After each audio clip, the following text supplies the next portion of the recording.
They said Vietnam was a war against communism. Today, the communists reach ruthlessly for domination over Southeast Asia and are trying to break our will to foil the attempt. They said we were defending a free nation from foreign aggression. We just cannot leave those who trusted us to the terror and repression and murder that would follow. They said it was a test of American resolve. If, when the chips are down, the world's most powerful nation acts like a pitiful, helpless giant, the forces of totalitarianism and anarchy will threaten free nations and free institutions throughout the world. The Vietnam War was the longest military engagement in American history. The most distant. You are a long, long way from Fort Riley now.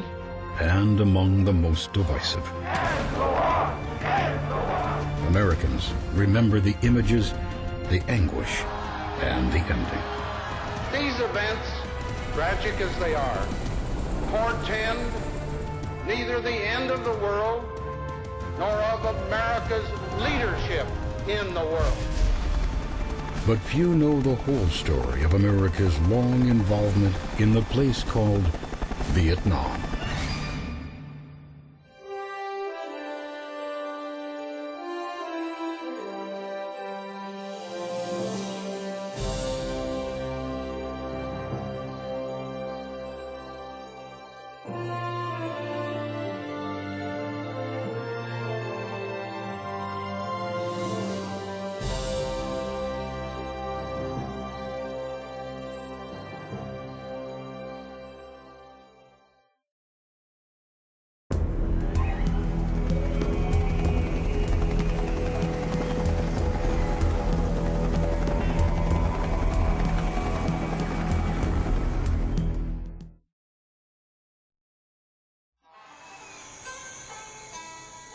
Vietnam is a land of extremes, both mysterious and magical.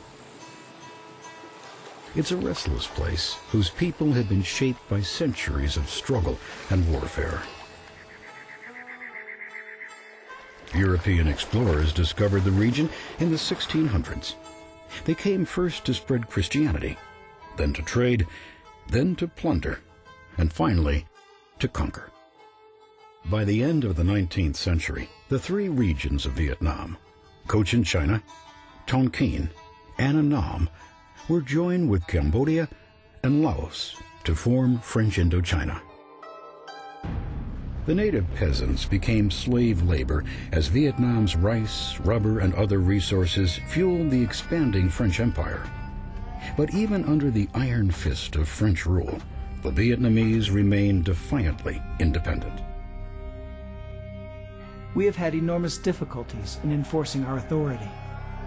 Rebel bands disturb the country everywhere, destroying everything, then disappear into nowhere. The French eventually tamed the resistance, but according to one account from the period, it was only through acts of incredible brutality. While some Vietnamese continued to resist subjugation, many embraced the trappings of Western culture and held positions within the French administration. Others grew restless for an end to foreign occupation and fled the country.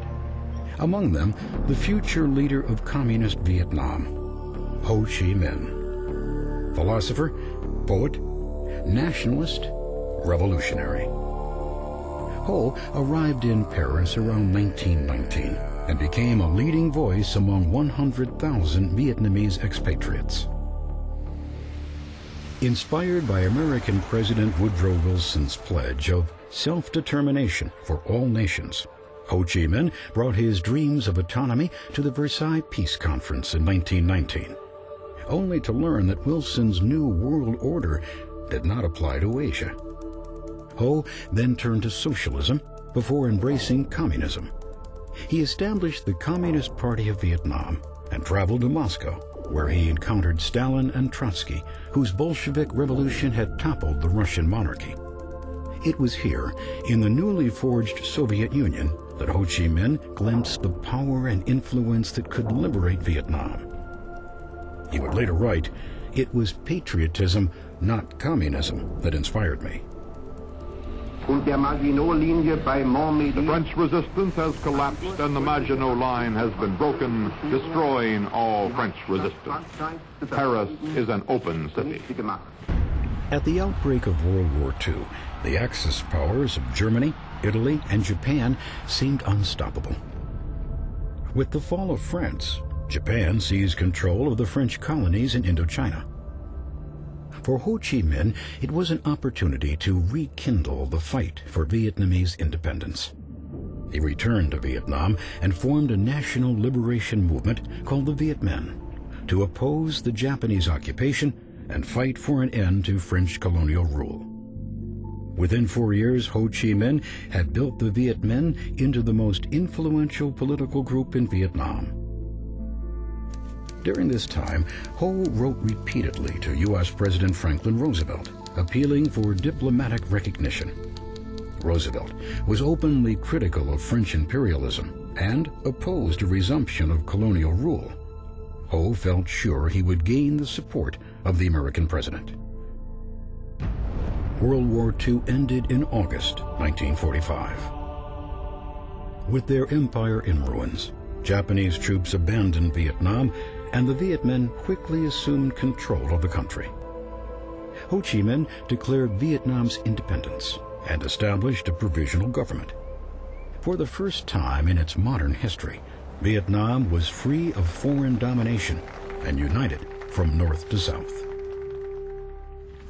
Ho reached out for international support, but by this time President Roosevelt was dead, and American political objectives had shifted.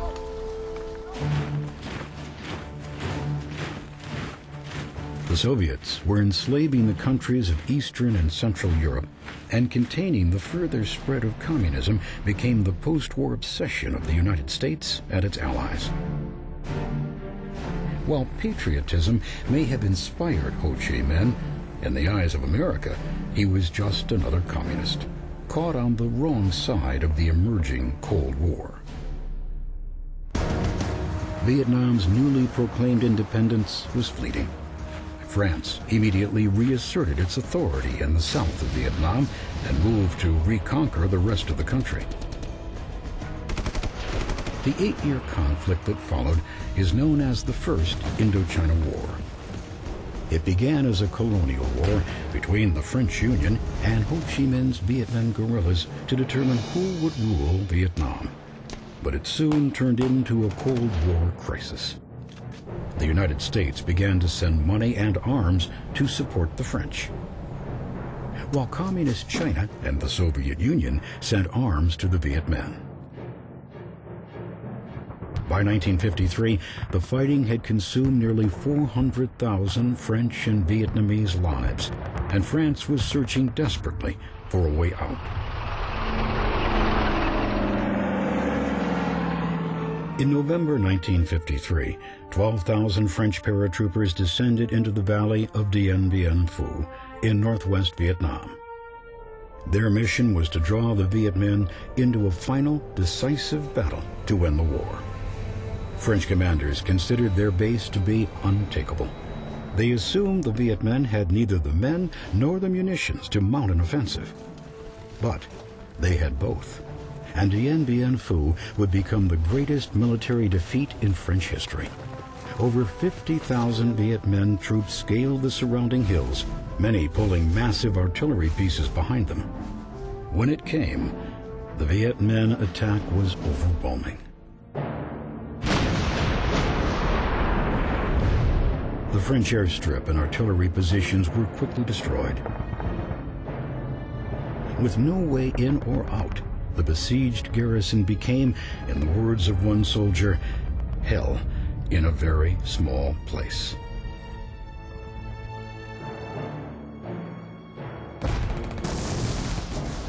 Two months later, the French defense collapsed and the 10,000 remaining soldiers surrendered. Humiliated, France was forced to abandon North Vietnam and negotiate for peace. Ho Chi Minh was welcomed in Hanoi as a hero. His victory earned him widespread support throughout the country.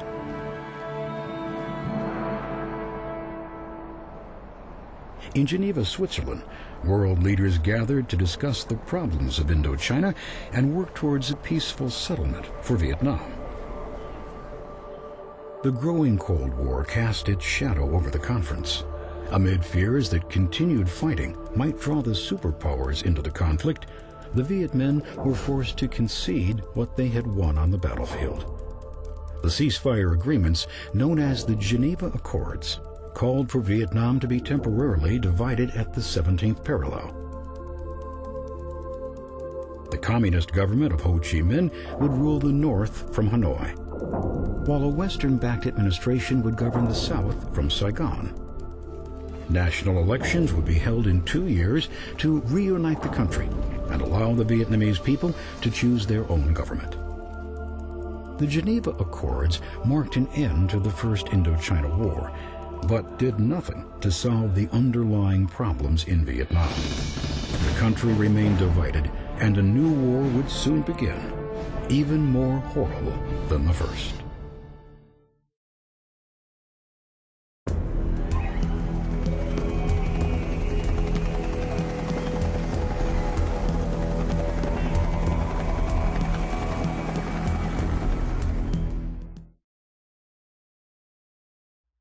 And finally, you have broader considerations that might follow what you would call the falling domino principle. You have a row of dominoes set up, and you knock over the first one, and what will happen to the last one is certainly that it'll go over very quickly. So you could have a beginning of a disintegration that would have the most profound influences. In 1954, President Eisenhower believed that Vietnam was the first domino. He argued that if Vietnam and its neighbors were allowed to fall to communism, the rest of Southeast Asia would follow, leaving Japan and the South Pacific exposed to the advancing threat. The president's administration moved quickly to bring South Vietnam under its influence. For prime minister, they backed a former Vietnamese official named Ngo Dinh Diem. Mr. President, it is a great joy for me to be again in Washington, and a great honor to be welcomed by you. I thank you very much. You are indeed welcome. Diem was far from perfect. He was aloof, corrupt, and a nepotist. But the White House conceded, we knew of no one better. The Eisenhower administration pledged millions in aid to prop up the new government in South Vietnam. Even with the support, Diem faced enormous challenges. He was a Catholic, ruling a nation of Buddhists. His military was riddled with incompetence and corruption, and his capital city, Saigon, was splintered by political rivalries and organized crime. Diem claimed to represent true democracy for South Vietnam, but he treated the country as his personal fiefdom. He remained isolated from the population and unsympathetic to the needs of the people. As American support grew, Diem's government became even more detached and brutal. With American encouragement, Diem refused to participate in the national elections called for in the Geneva Accords. He then launched a campaign to hunt down and eliminate his enemies. Nearly 100,000 South Vietnamese were killed or imprisoned in a series of brutal campaigns. While some victims were former Viet Minh living in the South, thousands of innocent people were caught up in the dragnet as well. As villagers witnessed their families and neighbors suffer at the hands of Diem, they increasingly turned away from the Saigon government and supported the Viet Minh. Similar atrocities took place in North Vietnam. Following the war with the French, Ho Chi Minh's government initiated land reforms that were designed to take from the rich and give to the poor. But the programs touched off random violence throughout the North. Countless thousands were labeled as traitors and executed or imprisoned. Unlike Diem, Ho recognized that mistakes had been made and promised to bring those responsible to justice. But, he conceded, one cannot reawaken the dead. Though Ho could be ruthless in pursuit of his beliefs, to his people he remained the kindly Uncle Ho, the patriot, the man of the people, selflessly dedicated to the reunification of Vietnam. By 1959, Ho's communist followers in South Vietnam were on the verge of being completely wiped out by Diem. Finally, after urging restraint and patience for 5 years, Ho authorized them to strike back. Guerrilla attacks were launched against government targets in the South. The campaign gained strength. Other revolutionary groups joined with the communists. In 1960, the various factions organized themselves for armed struggle. They established the National Liberation Front, or the NLF, with the stated goal of overthrowing the American-backed government in Saigon and reuniting the country by force. Diem viewed the NLF as yet another challenge to his power. He called the communists Viet Cong, or VC for short, and the name stuck.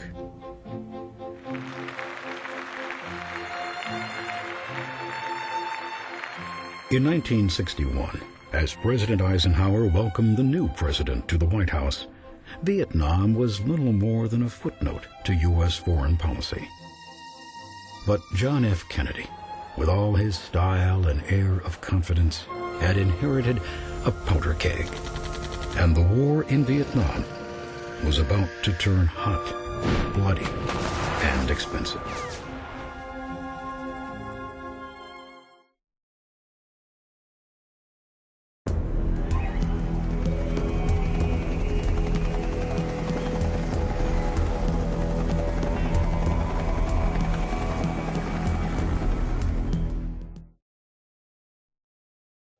We shall pay any price, bear any burden, meet any hardship. In 1961, America had a new president and a new torchbearer in the Cold War. To assure the survival and the success of liberty. President John F. Kennedy was committed to saving South Vietnam from communism, but he wasn't prepared to pay any price, as he boasted during his inaugural address. He rejected the idea of sending Americans into combat. Instead, he authorized substantially more money and military aid to help South Vietnam defend itself. American military advisors trained Diem's South Vietnamese army to fight in a guerrilla war. In military terms, it was called counterinsurgency. Where their eyes are, so is the muzzle of their weapon. 700 advisors in 1960 swelled to 3,000 in late 1961, and to over 17,000 2 years later.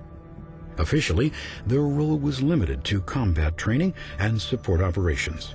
But Americans played an increasingly active role in confronting the Viet Cong. Beginning in 1962, American helicopters were used to carry the fight to the enemy. For the first time, the South Vietnamese army could penetrate even the most remote Viet Cong sanctuaries. But even with the advantage of American technology, they were losing ground to the communists. The Viet Cong won the support of the people.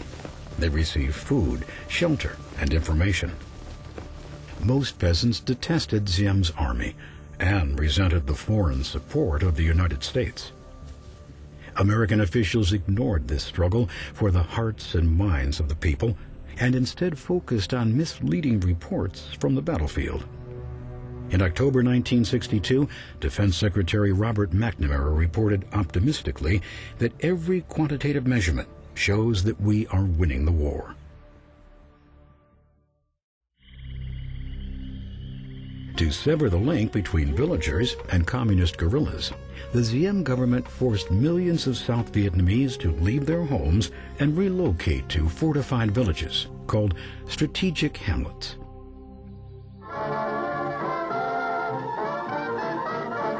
We are building strategic hamlets to bring peace throughout the country. Volunteers from every class and age men and women and children began the hard physical work of construction. The hamlets were devised to starve insurgents of peasant support, but they became virtual prisons for their inhabitants, fueling resentment towards the Saigon government and building support for the Viet Cong. Hardliners on the president's staff lobbied for the commitment of American combat troops.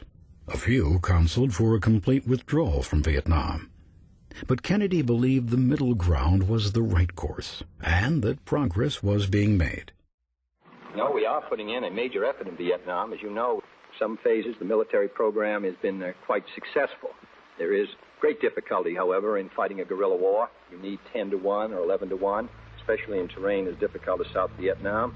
But so we don't see the end of the tunnel, but I must say I don't think it's darker than it was a year ago, in some ways lighter. By 1963, Diem's inflexibility and corruption had brought his government to the verge of collapse. Saigon seethed in protest that summer as Buddhist monks demonstrated against religious harassment. On June 11th, a monk named Quan Duc sat down in the middle of a busy Saigon street, doused himself with gasoline, and lit himself on fire.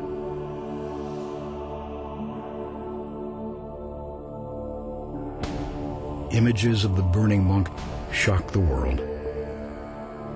Diem imposed martial law in the capital and ordered a crackdown against Buddhist sanctuaries, igniting anti-government demonstrations. Diem's sister-in-law, Madame Nhu, made the Saigon government seem even more insensitive. What have the Buddhist leaders done comparatively? The only thing they have done, they have barbecued one of their monks, whom they have intoxicated, whom they have abused the confidence.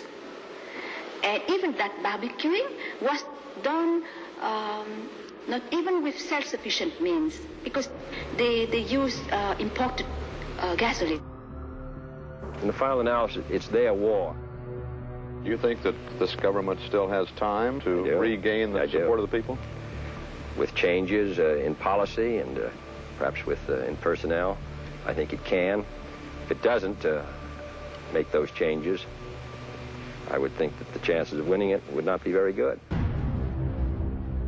The Buddhist crisis sealed Diem's fate. The United States could no longer claim to be fighting for democracy while supporting a despotic regime.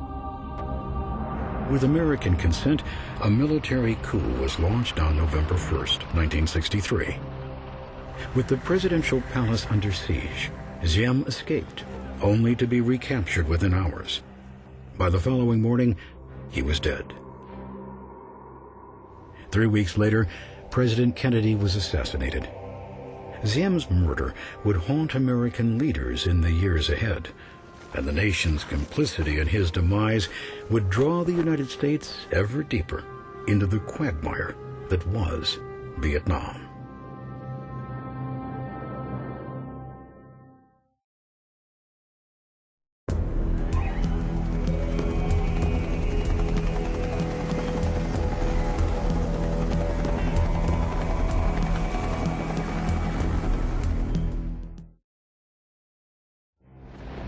Following the overthrow of Ngo Dinh Diem, Saigon melted into chaos. A seemingly endless succession of corrupt officials and military juntas ascended to power. Diem's successor, General Nguyen Van Minh, was ousted after just 3 months when the United States learned he was considering a negotiated peace with the communists. Washington was resolute. Nothing is further from our mind than a neutral solution for Vietnam. We intend to win. American taxpayers were shelling out $2 million a day to help a foreign army fight a civil war that was going badly and getting worse. The new president, Lyndon Johnson, viewed the crisis through the lens of history. He had seen how appeasing Hitler failed to prevent World War II, and how the loss of China to communism had undermined President Truman's administration. Johnson feared that if he abandoned South Vietnam, there would be a mean and destructive debate that would shatter my presidency, kill my administration, and damage our democracy. If this little nation goes down the drain and can't maintain her independence, ask yourself what's going to happen to all the other little nations. In August 1964, a controversial incident involving 2 American warships supplied the rationale needed for the president to commit the country to war. The USS Maddox was patrolling in the Gulf of Tonkin off the coast of North Vietnam when it was fired upon by enemy patrol boats. 2 days later, the Maddox returned to the Gulf with another destroyer and reported a second attack. These 2 events came to be known as the Gulf of Tonkin Incident. Renewed hostile actions against United States ships on the high seas in the Gulf of Tonkin have today required me to order the military forces of the United States to take action in reply. The president seized on the attacks as a way to justify escalating the war. He asked Congress for authority to take all necessary measures to defend South Vietnam. By the time the Tonkin Gulf Resolution was signed on August 10th, Johnson and his advisors knew the second attack never occurred. But the deed was done. By an overwhelming majority, Congress had given the president a virtual blank check to wage war in Vietnam without further authorization. The president was ready for war, but he wasn't ready to admit it to the American people. As he campaigned for re-election in the fall of 1964, he told his military advisors, "Just let me get elected, and then you can have your war." At the same time, North Vietnam stepped up its support for the Viet Cong. Attacks became bigger, bolder, and increasingly aimed at American installations. Finally, an enemy raid on an American air base in February 1965 provoked a response.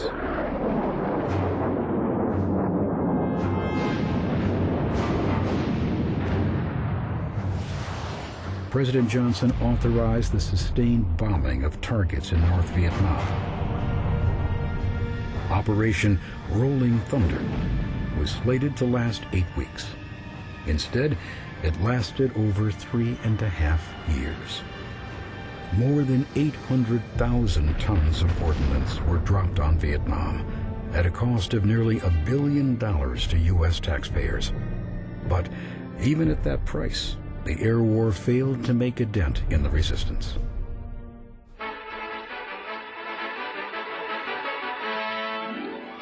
United States Marines head for security duty in South Vietnam. Their landing is at a beach north of Da Nang, where they will guard the American jet airfield against attack by Viet Cong guerrillas and infiltrators from North Vietnam, only 80 miles away. In March 1965, President Johnson committed the first American combat troops to Vietnam. By the end of the year, 200,000 American servicemen were in country, with more on the way. We do not want an expanding struggle with consequences that no one can foresee, nor will we bluster or bully or flaunt our power. But we will not surrender.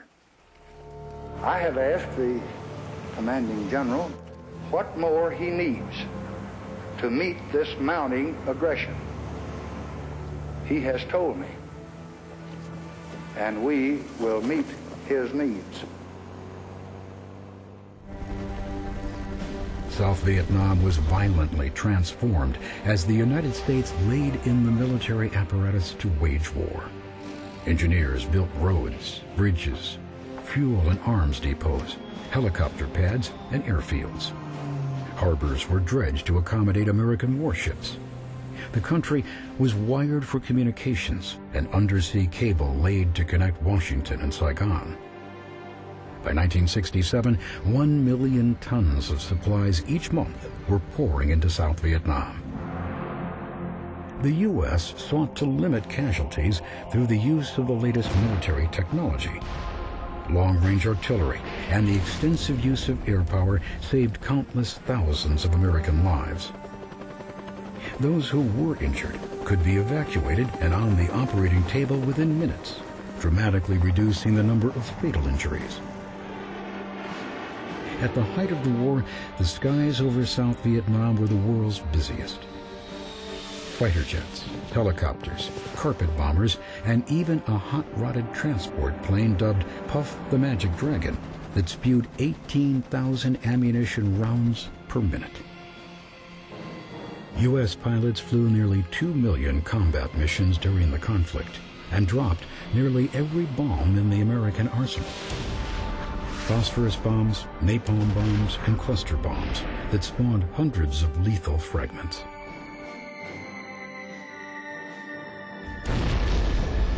It was the greatest congregation of military power in the history of modern warfare. With the growing U.S. presence, the war was changing. Hanoi ordered regular troops of the North Vietnamese Army, the NVA, to move south and join the fight. Now, American forces prepared to meet their adversary face to face in large-scale combat for the first time.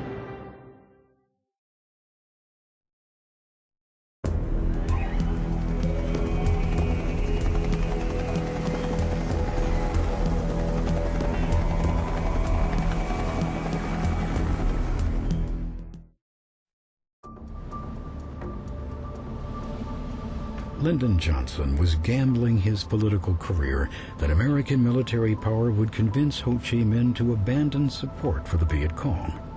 Instead, Ho prepared his people for the long fight. They may bring in 500,000 troops, 1 million, or even more. If the war lasts 10, 20 years or longer, the Vietnamese people will not be intimidated. Nothing is more precious than independence and freedom. Through 1964, ground combat took place only in South Vietnam between southern combatants, the American-backed South Vietnamese Army against the Communist-backed Viet Cong. But as American troops poured into Vietnam in 1965, Hanoi ordered troops of the North Vietnamese Army to begin infiltrating to the south. By late summer, they were massed in the Ia Drang Valley near Pleiku. The U.S. Army Sky Rangers, the 1st Cavalry Division Air Mobile, were sent to confront the enemy and block their advance. It was the first time large units were pitched into action by helicopter. The rival armies clashed at the Battle of Ia Drang in November 1965.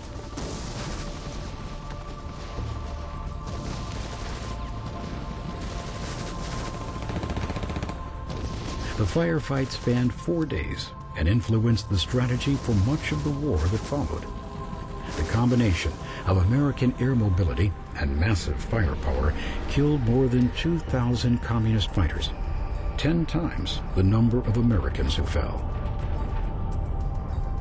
This favorable kill ratio convinced America's commanding general, William Westmoreland, that he could fight and win a war of attrition by grinding away at the enemy until he surrendered.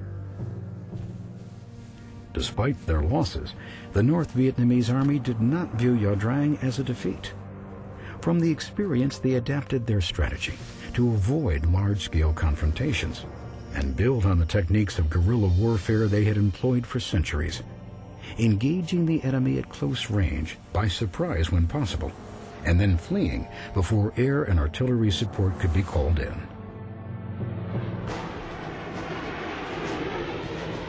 As the United States went to war, officials maintained it was a battle for the hearts and minds of the Vietnamese people. But General Westmoreland's war of attrition was pure muscle. For 3 years, the American war machine unleashed massive destruction on Vietnam. Operations with aggressive names like Search and Destroy targeted suspected enemy strongholds. Others were less discriminate. Vast areas of South Vietnam were turned into free fire zones, destroyed with chemical crop defoliants such as Agent Orange, or simply leveled. The campaigns inflicted enormous casualties on the enemy, but innocent South Vietnamese were caught in the crossfire and suffered horribly. They lived in constant fear of widespread bombing. Herbicides poisoned their children, livestock, and crops. They were forced from homes and watched as their villages were destroyed. One soldier expressed the futility of the American strategy. If they weren't pro-VC when we got here, they sure were when we left. U.S. officials used the growing body count as proof that it was winning the war. But the numbers told only part of the story. The enemy was able to withstand ghastly losses and rebuild to fight again. There was a seemingly endless number of willing recruits eager to join the fight. Many came from North Vietnam by way of the Ho Chi Minh Trail. This web of supply routes snaked through Laos and Cambodia into South Vietnam. The trail was the target of daily American bombing. But at night, women and children emerged to repair the damage. During the French War, it had been little more than a footpath. But by the mid-1960s, the Ho Chi Minh Trail was a major artery for troops and supplies traveling south into the war zone. General Westmoreland was forced to ask the president for more and more reinforcements, just to keep pace with the enemy. By late 1967, there were nearly 500,000 American combat personnel in Vietnam. But Westmoreland's war of attrition, which had failed to grind down the communists, was exhausting his own troops and slowly wearing away at the patience of the American people. At President Johnson's urging, Westmoreland painted a different picture. In 1968, a new phase is now starting. We have reached an important point when the end begins to come into view. The end of the war was, in fact, nowhere in sight. Even as Westmoreland spoke, the enemy was preparing for an epic offensive against the government and army of South Vietnam, designed to deal a knockout blow, regardless of the cost.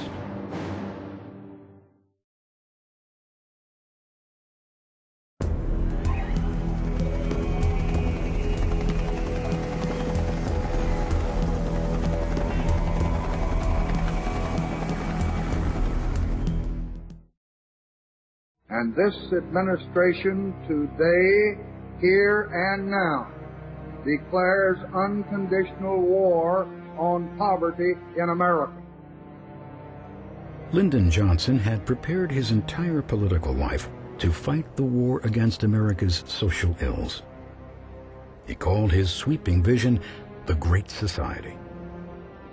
It will not be a short or easy struggle, but we shall not rest until that war is won. But from the very beginning, the president was torn between the Great Society and his other war, Vietnam. If I left the woman I loved, the Great Society, in order to get involved with that war on the other side of the world, then I would lose everything at home. But if I let the communists take over South Vietnam, then I would be seen as a coward and my nation as an appeaser, and we would both find it impossible to accomplish anything, anywhere, on the entire globe. By an overwhelming margin, Americans stood behind the president in 1964. They backed his social programs and America's continued involvement in Vietnam. Domestic opposition to the war was limited to campus demonstrations and teach-ins. I think we should stop letting President Johnson fight an armchair war from the White House and turn it over to our generals in Vietnam who know how to fight a war. Life magazine voiced the support shared by many major news media at the time. The war is worth winning, they said. Victory is within sight.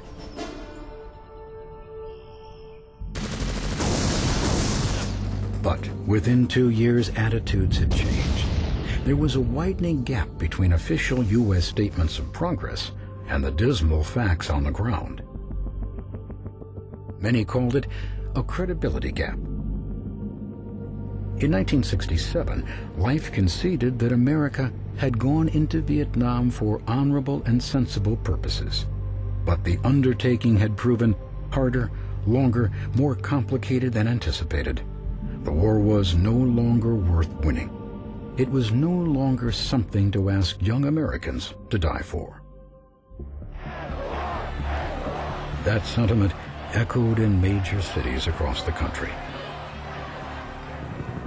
As more and more Americans died in Vietnam, the anti-war movement gathered momentum and expanded. In 1967, nearly 500,000 people gathered in New York's Central Park. 75,000 demonstrated in San Francisco. 50,000 marched from Washington to Arlington, determined to shut down the Pentagon. Young men burned their draft cards. Others vilified the president.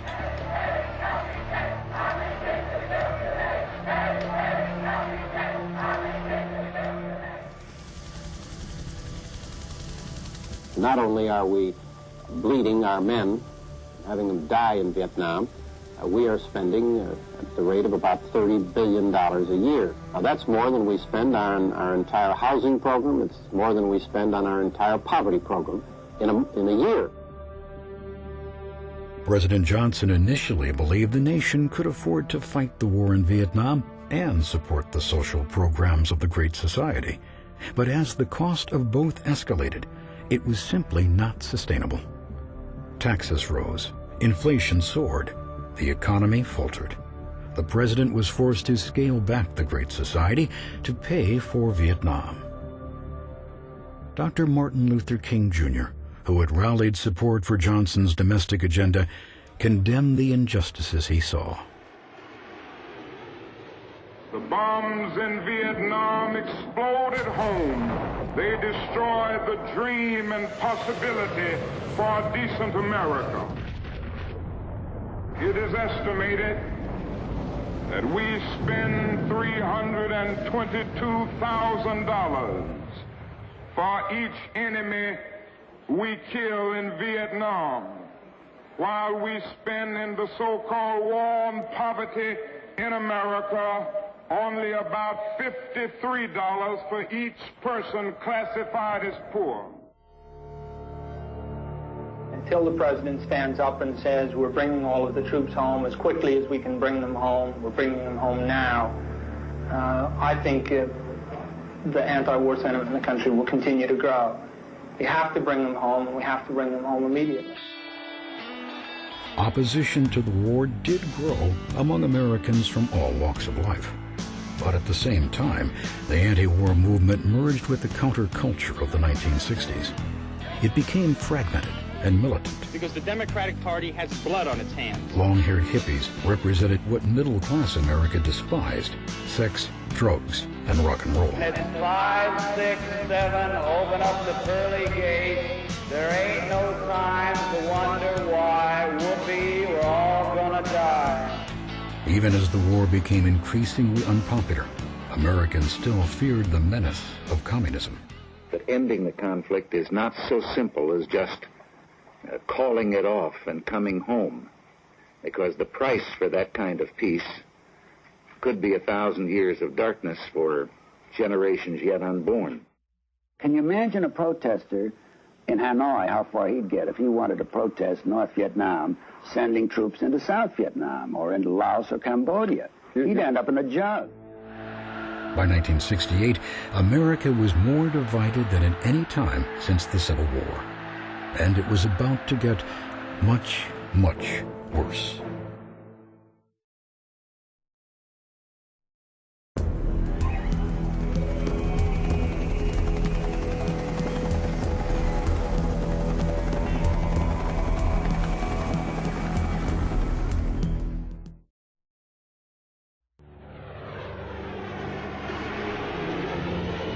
By the end of 1967, the American military machine had pounded away at the enemy for more than 3 years. But the resistance remained strong, and the communists were infiltrating more troops than ever down the Ho Chi Minh Trail in preparation for their greatest offensive. In the early morning hours of January 30th, 1968, the enemy launched a coordinated assault against virtually every military and political center in South Vietnam. From Quang Tri to Saigon and beyond, the initial surge was stunning in its ferocity and planning. The Tet Offensive, as it came to be called, would, within 60 days, destroy the presidency of Lyndon Johnson, force a reassessment of the war at the highest levels of government, and bring to a climax the gravest crisis in the American memory. It would become the U.S. obituary in Vietnam. In one of the longest and bloodiest battles of the entire war, the United States Marines fought for an entire month to retake the imperial city of Hue, which had been captured by communist guerrillas. What's the hardest part of it? Not knowing where they are, that's the worst one. Riding around and running the sewers and the gutters anywhere. Be anywhere. Just hope you can stay alive from day to day. Everybody just wants to go back home and go to school. That's about it. You lost any friends?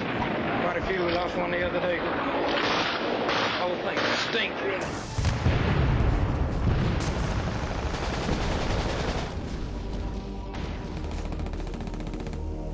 In the capital city of Saigon, guerrillas blasted their way into the U.S. Embassy compound, killing 5 American GIs. We've got another 2 more alert forces that are trying to push him out this way, but he's heavily fortified. He's got a lot of ammo. Through 1967, few television reports contained footage of close combat. Tet was different. Now the entire Saigon press corps watched and reported from the scene. MPs have gone into the embassy and are trying to get the snipers out. TV viewers saw the chaos and destruction up close. Communists even tried to commandeer the airwaves. This is the main Vietnamese language radio station in Saigon, and right now there are an undisclosed number of VC inside occupying the station. Trapped, the rebels exploded a bomb, destroying the station and killing themselves.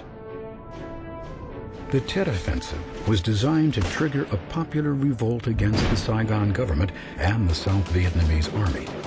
But these events failed to take place, and much of the bold campaign was snuffed out within a matter of days. The Viet Cong lost many of their best fighters in the incursion. Of the roughly 84,000 enemy troops who participated, more than half were killed, nearly as many as the United States lost in the entire war.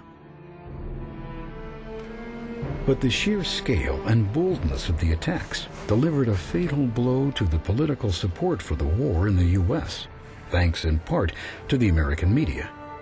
Instead of reporting the near mortal damage to the enemy, the media indicted the Johnson administration's war policy and declared Tet to be a psychological victory for the enemy. And so it was. American opinion changed almost overnight. In a special CBS News broadcast, Walter Cronkite stepped beyond his role as a reporter. To say that we are mired in stalemate seems the only realistic, if unsatisfactory, conclusion. But it is increasingly clear to this reporter that the only rational way out then will be to negotiate, not as victors, but as an honorable people who lived up to their pledge to defend democracy and did the best they could. This is Walter Cronkite. Good night. Hearing this, President Johnson replied, "If I've lost Cronkite, then it's over. I've lost the country." And he had. Public opinion following the Tet Offensive reflected disillusionment. The president had brazenly escalated the war and failed to win it. Even within his inner circle, minds had changed. Defense Secretary Robert McNamara resigned and was replaced by Clark Clifford, who would argue for an American withdrawal. The president lamented, "Everybody is recommending surrender." But in the end, it was Johnson himself who surrendered. I shall not seek, and I will not accept the nomination of my party for another term as your president.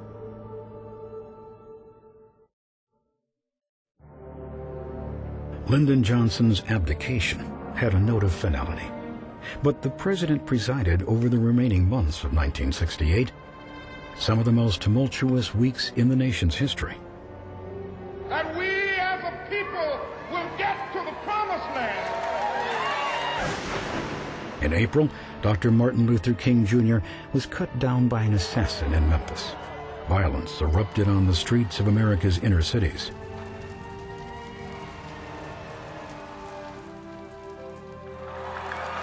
Two months later, the anti-war movement lost its last best hope. Go on to Chicago and let's win there. Presidential favorite Robert Kennedy was shot and killed in Los Angeles.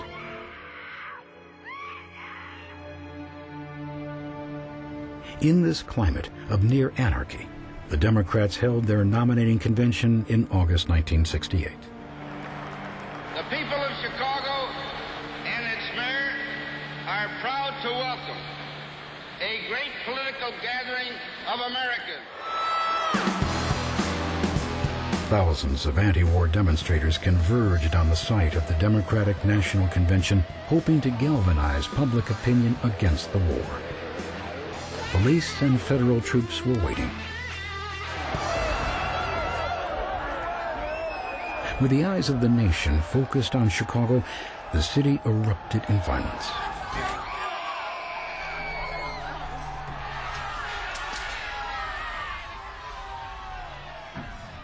These people are revolutionaries bent on the destruction of the government of the United States of America. They're a pitiful handful. I was running and I turned around and I saw this cop hit this priest right on top of the head. They were just swinging their clubs like just a bunch of idiots. They have almost no support, but by golly, they get the cooperation of the news media. Don't push me. Take your hands off of me unless you plan to arrest me. Wait a minute. Wait a minute. Inside the convention, the mood was equally contentious. These are security people apparently around Dan. And obviously getting roughed up. We tried to talk to the man, and we got bodily pushed out of the way. This is the kind of thing that's been going on outside the hall. This is the first time we've had it happen inside the hall. I'm sorry to be out of breath, but somebody belted me in the stomach doing that. The chaos of Chicago was symbolic of the divisions within the Democratic Party. Vice President Hubert Humphrey emerged from the convention as the Democratic nominee. He would ultimately distance himself from President Johnson by promising a bombing halt in Vietnam. But it would be too little, too late. The Republican nominee, Richard Nixon, won the November election on the promise to crack down on violent anti-war protesters and restore law and order. And as Abraham Lincoln has said, no one is above the law, no one is below the law, and we're going to enforce the law, and Americans should remember that if we're going to have law and order.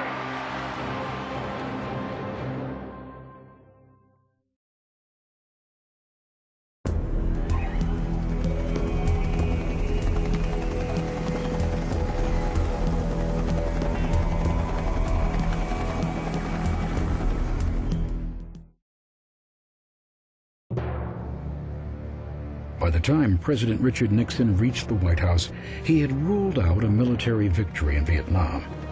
But he wasn't about to admit defeat. The new president promised to secure peace with honor and would demonstrate that the American war machine was far from finished. His point man on the war was National Security Advisor Henry Kissinger. Together, the two men led the nation through its final, painful chapter in Vietnam. At the core of the White House strategy was the policy of Vietnamization. What this really meant was that the United States was handing the war back to South Vietnam. American money and air support would continue, but U.S. ground troops would be withdrawn, and the burden of day-to-day fighting would shift to the South Vietnamese army. It would not end the war for the U.S., but it would end the most unpopular aspect of it. But even as the first contingent of American troops were leaving Vietnam, Nixon was plotting to expand the war. With peace negotiations at a standstill, he encouraged his advisors to think big, to consider new options, even nuclear weapons. Henry Kissinger advocated for a savage blow, adding, "I refuse to believe that a little fourth-rate power like North Vietnam doesn't have a breaking point." Another advisor said such harsh military action would amount to shooting our way out of the saloon. Nixon decided to launch air raids against enemy sanctuaries in neighboring Cambodia, bragging that he would bomb the communists back to the bargaining table. He hid the illegal operations from the American people and Congress for 3 years. A year later, Nixon announced that American forces were invading Cambodia to seek out and destroy communist command and control centers. The president said it was a demonstration of American resolve. If, when the chips are down, the world's most powerful nation, the United States of America, acts like a pitiful, helpless giant, the forces of totalitarianism and anarchy will threaten free nations and free institutions throughout the world. Nixon's announcement triggered the angriest protests of the war. At Kent State University, demonstrators faced off with Ohio National Guardsmen. Before it was over, 4 students were dead. 10 days later, the scene was repeated in Mississippi. Richard Nixon had campaigned on the pledge to end the war and win the peace. But to the dismay of many Americans, he had extended the conflict into Cambodia and fanned the flames of dissent at home. Like 4 presidents before him, Nixon was stuck in Vietnam. No way to win, no way out, no way to save face. In March 1972, with only 6,000 American troops remaining in South Vietnam, the North Vietnamese Army launched their largest assault since the Tet Offensive 4 years earlier. The Easter Offensive, as it was called, quickly crushed South Vietnamese defenses in the northern province of Quang Tri. A second wave swept across the central highlands to the coast. A final thrust hit the area just north of Saigon. More than 1 million South Vietnamese fled to escape the attacks. With American arms and massive American air support, the South Vietnamese Army blocked the enemy offensive. But it took 6 full months to recapture the territory lost to the Communists. Saigon escaped the destruction of the Easter Offensive, but that was overshadowed by news that the Americans might soon be leaving altogether. Without the knowledge of the South Vietnamese, Henry Kissinger had been secretly negotiating with his counterpart from North Vietnam, Le Duc Tho. After more than 2 years, the two had reached an agreement for a ceasefire. The Saigon government protested that they had been sold out by the Americans and flatly rejected the truce. Negotiations collapsed. With his elusive peace with honor slipping away, Nixon ordered a final, ferocious round of bombings. Over 11 days in December, American B-52s dropped more than 40,000 tons of bombs on North Vietnam. The administration claimed their targets were purely military, but civilian centers were hit as well. One White House aide called it calculated barbarism.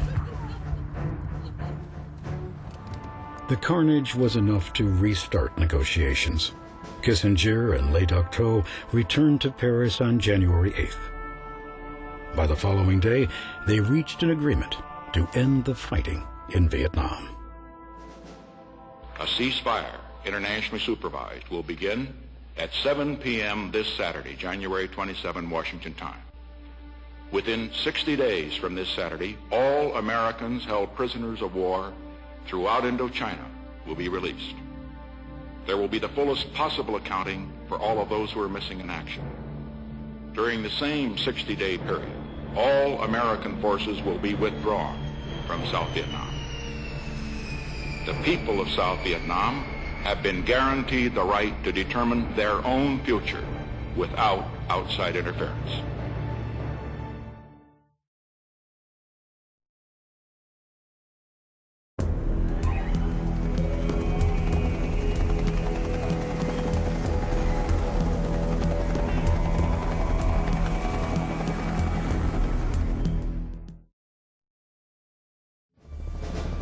The United States had arrived in South Vietnam to help the government defend itself against foreign aggression, to defend freedom and democracy, to stop the dominoes from falling. Now, just as foreign invaders had done for centuries, they were leaving. For the Vietnamese, the struggle continued. In accordance with the ceasefire agreements, North Vietnam's troops were allowed to remain in the South.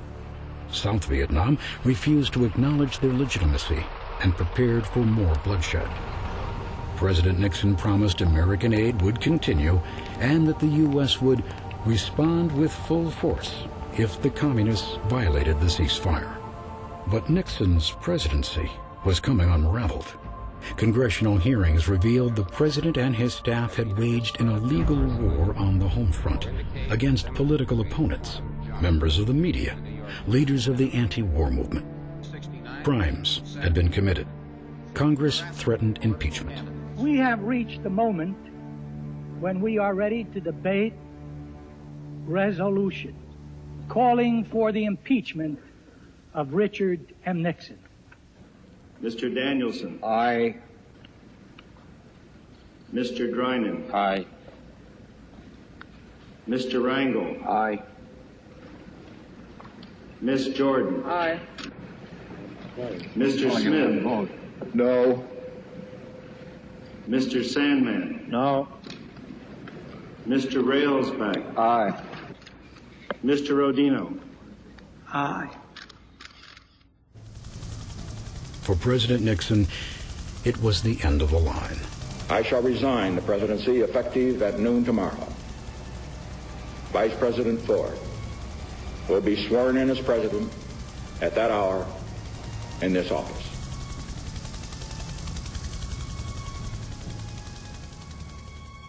With the American government in turmoil, the communist leaders in Hanoi saw their opportunity to reunite the country by force. They launched what would be their final offensive in early 1975. The North Vietnamese army struck first at Ba Ma Thuot, the first step in cutting the South in half. South Vietnamese defenses collapsed almost immediately. The new American president, Gerald Ford, petitioned Congress for aid to help South Vietnam. He said it was America's moral responsibility. Congress refused. The communists rolled on. By the end of March, they had captured Tam Kỳ, Quang Ngai, and Hue.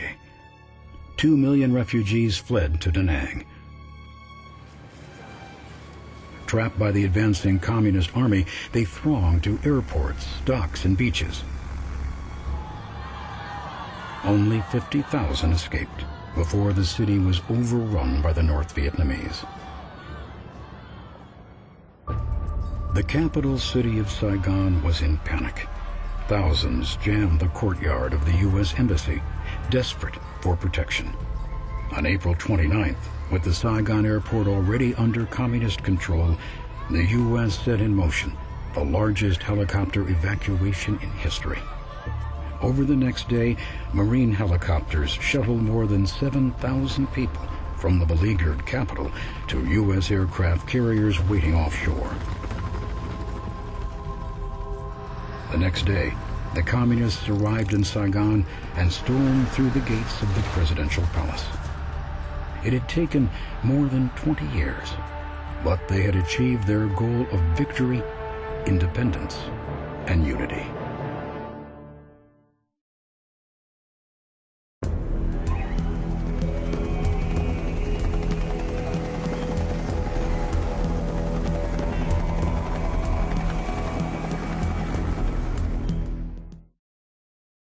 The greatest challenge of creativity, as I see it, lies ahead.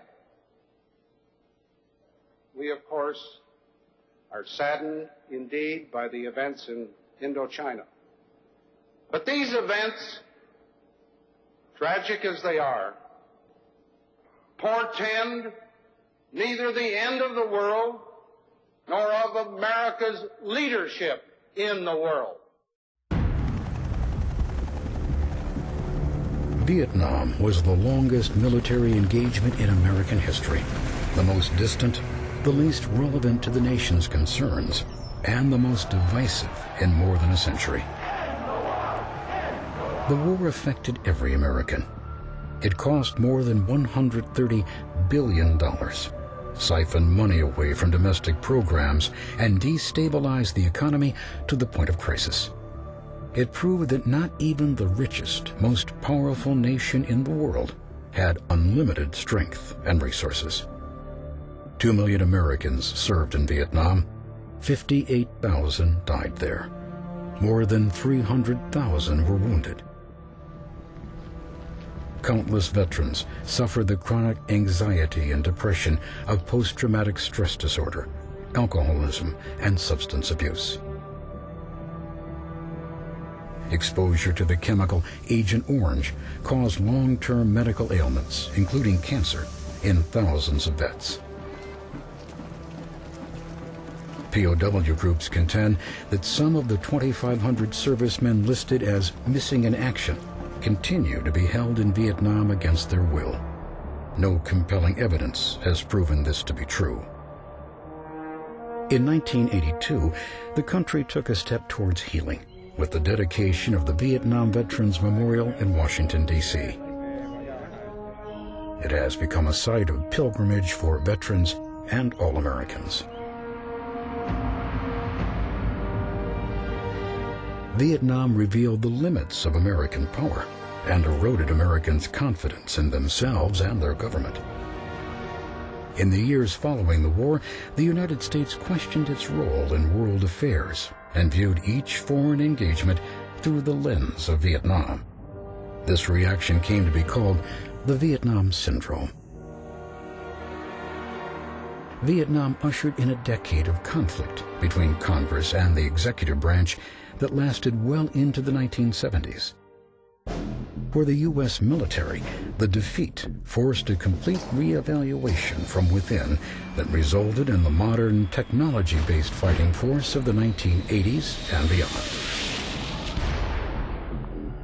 The armed services also introduced new policies for dealing with the news media.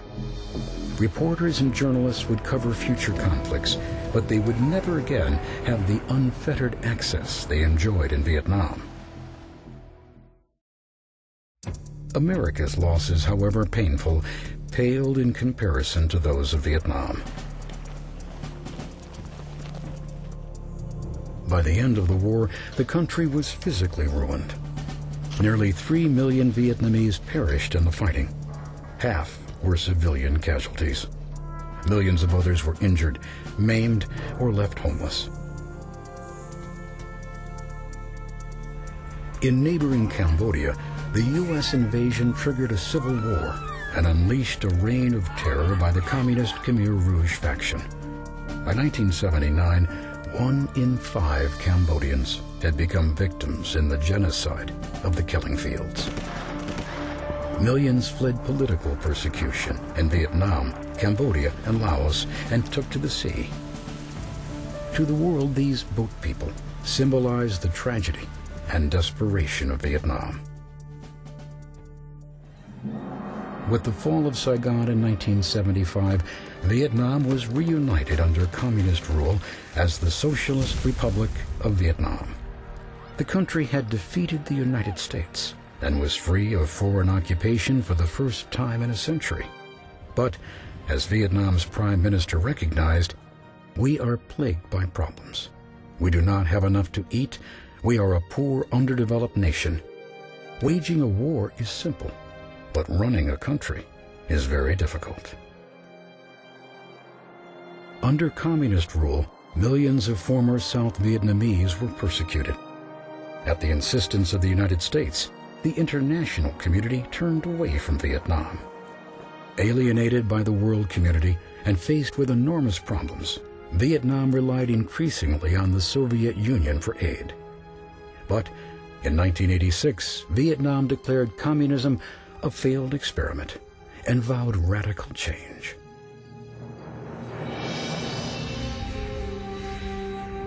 It's time that we recognized ours was in truth a noble cause. Let us tell those who fought in that war that we will never again ask young men to fight and possibly die in a war our government is afraid to let them win. For the United States, the debate is still heated. Was Vietnam a noble cause? An unfortunate mistake? Or was it an immoral act of aggression and a waste of human life? Decades after the last Americans departed Vietnam, these questions remain unanswered, and the ghosts of Vietnam endure.